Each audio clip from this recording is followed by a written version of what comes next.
John, was the 3-0 scoreline a reflection on the performance? It was. To be perfectly honest with you, it was. We had the first opportunity of the game at 0-0.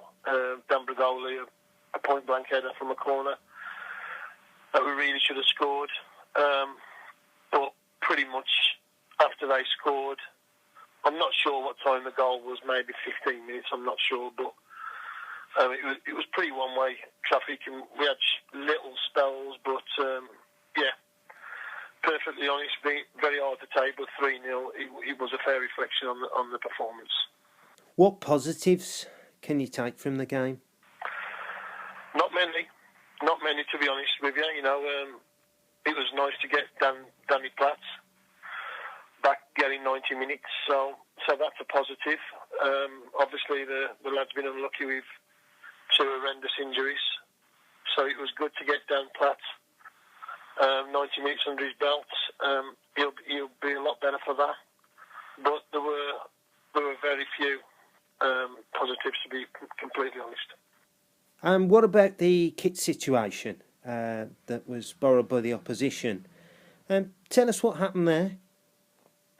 Yeah, well, we have 2 pickups, the Halesowen, and when we play North, we have an M6 pickup, and so there's whoever's there at Halesowen, they make sure that the kit goes on. And it's myself and Clarkey. We get on.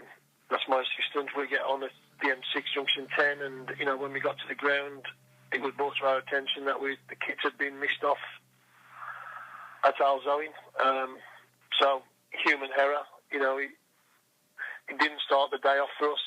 The last thing we needed was a negative, but I remember I've been up the Albion years back, and they played in an away kit, or the team have had to play in one of our kits. So it does happen. It's not a great start to the day, but that has no reflection on the performance or the results. Just another negative that we could have done without, to be honest. It's now 4 defeats in a row, 2 wins out of our last 12 league games.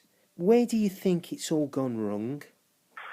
Well, I mean, the last few matches we've been, the fixtures have not been kind to us.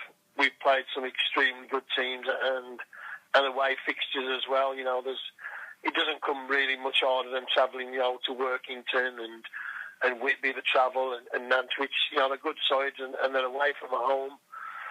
So, that the fixtures have not been kind to us. But overall, the performances have not been good enough. And really, we could do with strengthening, and that's something that we're looking to do.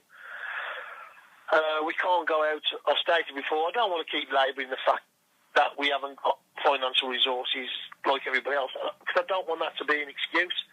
But the facts are, it's not like I can say, right, well, he's a good player, I'll go and get him, because it's been proven in the last 3 months or so that we've gone in for players. I lost a player to Alvechurch, who could offer financial, better resources that we could. And so that's tough. That's tough, but there's players out there, and we've got to pull our fingers out as managers and staff, and we've got to go and find them. And we're working hard. There's hardly a day goes by that myself or Matt Clark haven't spoke to somebody, and we're trying to do deals on the coach on the way back from the Nantwich game, and phoning clubs to try and see if there's a loan available. So it's not for the want of trying, and we'll keep trying this week to try and bring a couple of new faces in, but it's tough. It's very, very tough. And have you got any words for the supporters? Obviously, travelling all the way to Nantwich and seeing that display. What words have you got for them? Yeah, I mean, at the end of the day, the players are aware of some of the negative comments, and I've got absolutely no issue. People pay the money, and supporters who turn up week in, week out, and they want to voice their opinion. That's absolutely fine. And and to all the genuine supporters, all I can say is we're working extremely hard off the pitch, and we're working extremely hard on the training ground to try and get it right, to give them a better team for them to support. What I do find unacceptable, is a very, very small element of supporters when they're giving the team stick and it's 0-0. And they've not given us a chance before we've even kicked the ball. And I know it's true, and I know it's factual because I can hear it. It's not like we're playing in front of thousands, so the stuff that gets said you can't hear. Non-league some of the times, you've got a couple of hundred people there yesterday, so you can hear what's being said at close quarters. And I think when you're against your own team and the scoreline is 0-0, I think that's hard to take.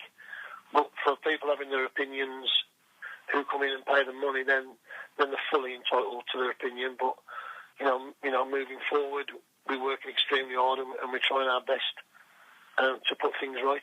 And you mentioned earlier about trying to get new players in. Are you any closer to getting somebody in at all? Yeah, we're talking to a couple of clubs at the moment.